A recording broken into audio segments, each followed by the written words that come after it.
Welcome to the Care for Kūpuna podcast, where we dive into health, wellness, and vibrant living of our cherished Kūpunas. We are thrilled to take you on a journey exploring everything from health and wellness tips, deeply rooted in the spirit of Hawaii, to navigating the intricacies of retirement, preserving our rich culture heritage, and fostering vibrant communities for our elders. Whether you're a Kūpuna yourself, a family member, a dedicated caregiver, or simply someone passionate about supporting and uplifting our elders, this podcast is for you. Each episode is crafted with love and the intention to inspire, inform, and celebrate the golden years.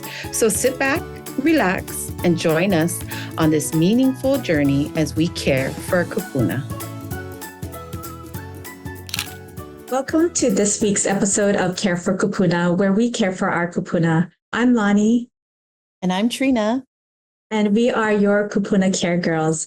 This week's episode, as part of our public service announcement, we do have Julee Portner, and she is going to talk about dysphagia, which is a swallowing disorder. Hi, Julee. Thank you for joining us. Hi, thank you so much for having me. Julee, introduce yourself and what's your role in the Kūpuna community? So I'm a holistic health provider. I really support in both a clinical, like a Western model, and also I take it beyond to using the evidence and putting it into real life. And dysphagia, or swallowing difference or difficulty, is a big deal. That's what I ask or tell swallowing. Hey, it's a big deal.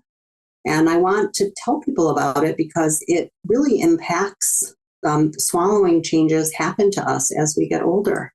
Mm-hmm. And when that happens, it can make eating more of a challenge or even a difference. So like what was enjoyable or easy to eat suddenly maybe gets stuck, or we can't swallow it. Or maybe we notice it doesn't go down, we're coughing more, or it gets stuck in our teeth.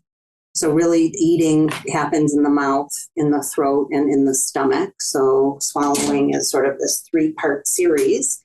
And there's a passageway in the throat that has 2 ways. And so we sort of are looking to make sure that that clears up. And when patients are having trouble with that, they come and they find me after they've been evaluated by their doctor.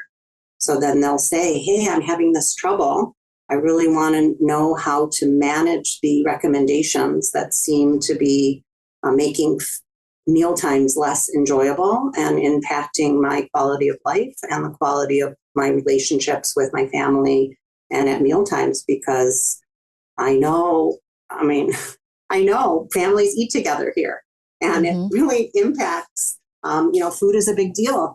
And we want to make sure that it's going down well and safely, because when it doesn't, it can cause pneumonia, but it can also really make feeding uncomfortable. So my role is to make what isn't making sense or what seems to be really daunting more practical. And eating is a big part of our lives and what makes our lives worthwhile, especially as we get older. So what are some symptoms or things that we can be aware of that you can give tips on to our caregivers, our Kūpuna? So I think the main thing is that people will say that they're noticing that food is feeling like it's getting stuck in their throat, or they're having trouble swallowing. They'll start clearing their throat, or it sounds like something's there and they need to clear it away, or they can't drink multiple sips at a time, because if they do, they'll start choking. And they may recognize this, or their family member might recognize it and say, hey, that sounds different. Maybe you want to go to the doctor. Or maybe it won't even be picked up until they've fallen, maybe because they have gotten weaker because they're continuing to aspirate. That's what we call it when food or liquid goes into the airway. And some people can manage a lot of that and not get sick. And some people, it only takes a little bit, and then it's recognized and diagnosed. So the symptoms you could be watching for is if something feels like it's consistently getting caught there, or you feel like you're noticing that you're coughing more, or you can't manage food in the same way.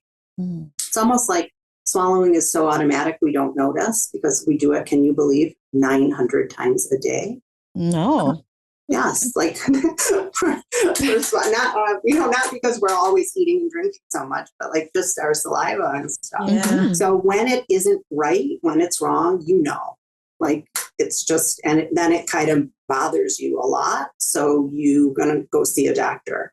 But just like everything else, symptoms of change in our body happen before that. So like if somebody's had a stroke or if they're just having normal muscle weakness just because they're feeling like they're maybe walking now with a cane or a walker, well, those muscles in their legs and their arms that are getting weaker are also, maybe their throat and their mouth are getting weaker. Maybe you have a change in your dentition, in your teeth. That makes it harder to chew the food, so you're swallowing them more whole now. And that's impacting you. So it isn't just like, oh, I just have this weakness in my throat. It's just kind of like as I age, the skills or the strength in my mouth and how I can push it down and make that go safely can change. And that's really my role and what I hope to. Thank you so much for having me as this public service announcement, because swallowing is a big deal. It actually does impact people at some time in their life when they're from the age of over 60 on, and about 75% of older adults who are in some sort of assisted care situation, either living or need assisted care, have dysphagia. That's a lot. That is a lot. That's such a high percentage. It is. So it really does affect more people than many people realize. That is so amazing, though. Thank you so much for being on the podcast and giving this public service announcement. And, we want to touch back and go over that. If you notice your loved ones are suffering from, struggling with swallowing or even looking a little malnourished, maybe they're not getting the nutrition that they need, struggling just the simple techniques of drinking water or clearing their throat consistently, those are big tips that Julie touched on that we want to make sure that you folks bring that attention to your provider and get the help that you need. Exactly. That could lead to aspiration pneumonia, which is very concerning. That's right. And so, if food or liquid is going into our airway, that can cause, pneumonia. It can make us not feel well. And we want to make sure that, you're protecting that. But at the same time, like, just think about it. Even if you weren't getting pneumonia, it's the quality of life. Like if you're drinking and then you're coughing all the time, that's not enjoyable for yourself or those that you're sitting around eating with. And so just those things. But oftentimes our care is like, oh, we'll just thicken it, right? And then that will take it away. And my point and this announcement, I hope it will serve to say, just doing those things might help, but that's not the cure. And certainly that's not really an effective way to be eating or drinking over the long term. And it's not very enjoyable. So I think that there are ways that we can identify the symptoms, help the patient and the caregiver to really live well with dysphagia. And that, I think, is the biggest takeaway, is that like the nutrition matters. And so if you're not eating as well or you're cutting out certain things, then I think that's a great point that you made that could really impact nutrition and nourishment. And then, on the other end of it, it's that this whole quality of life. And so, thanks for bringing that up. Yes. Thank you so much, Julie, for being on the podcast.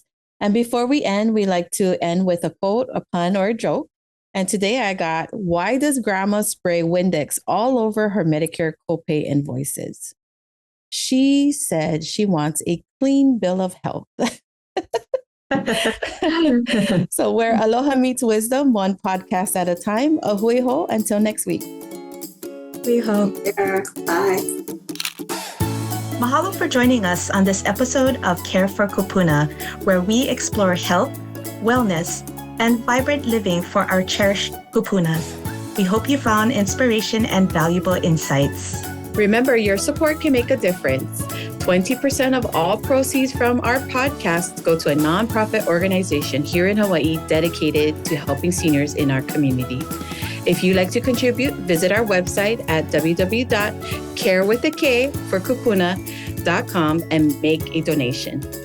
Are you a brand or business looking to align with our mission? Consider sponsoring our podcast. Visit our website for more information on sponsorship opportunities. For those with stories to share, we invite you to be a guest speaker on our podcast. Head over to our website to express your interest and become part of the conversation. Last but not least, stay connected with us by subscribing to our email list and following us on social media at Care for Kūpuna with a K. Join the Care for Kūpuna community to stay updated on all things related to health, culture, and creating vibrant communities for our elders. We appreciate your time and look forward to welcoming you back on the next episode of Care for Kūpuna.